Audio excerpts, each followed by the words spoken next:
What drives a desperate man to transform a moment of opportunity into an unthinkable act of violence? On an ordinary April morning in 2008, a promising young life would be cut short in her own apartment, leaving behind a trail of unanswered questions and a community shattered by grief. Brittany Zimmerman was not just another statistic.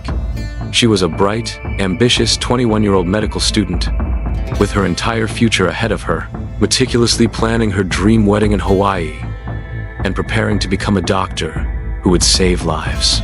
But fate had a different, horrifying plan. The day began like any other. Brittany had returned to her off-campus apartment in Madison, Wisconsin, working on her laptop, completely unaware that her life was about to dramatically and brutally end. Her fiancé, Jordan, who believed in her dreams and supported her ambitions, was at class, expecting to return to their shared life of hope and promise. At 12:19 in the afternoon, something went terribly wrong. A brief, chilling 911 call was made, a call that would become central to the investigation. Operators heard what sounded like screams, a struggle, but did nothing. The call was cut off, dismissed as an accident. No help was sent. No one checked on Brittany.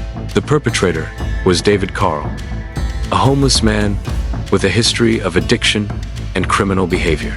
His motivation was simple and horrifyingly mundane. He was looking for money, desperate and willing to do anything to feed his addiction. Carl would later admit that he broke into Brittany's apartment through a locked door, believing no one was home. When he encountered Brittany, he initially claimed he had no intention of harming her. He asked for money, which she didn't have. In a moment of what he described as misguided mercy, she even allowed him to use her bathroom. But something changed when he emerged from the bathroom. Seeing Brittany on the phone, likely making the 911 call that would never bring her help, Carl made a decision that would define the rest of his life. He was terrified of returning to jail.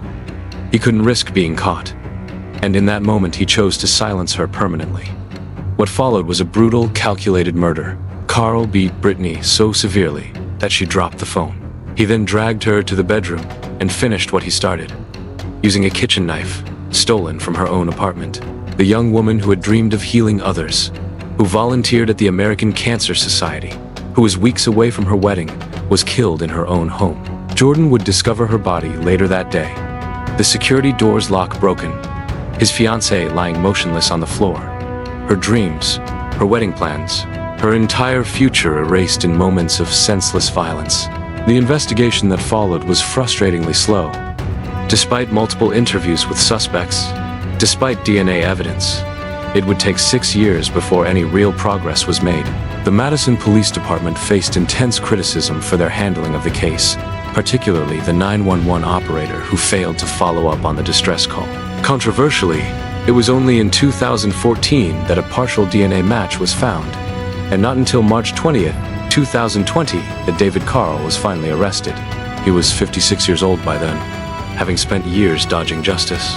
In a twist that would further pain Brittany's family, Carl initially played a cat-and-mouse game with investigators. He would drop hints about the murder, provide unclear answers, never fully admitting his guilt. It was only after months of soul-searching that he finally pleaded guilty in 2023, 12 years after the murder. The controversial elements of this case are numerous. How could a 911 call go completely uninvestigated? How could a homeless man break into an apartment in a supposedly safe college area?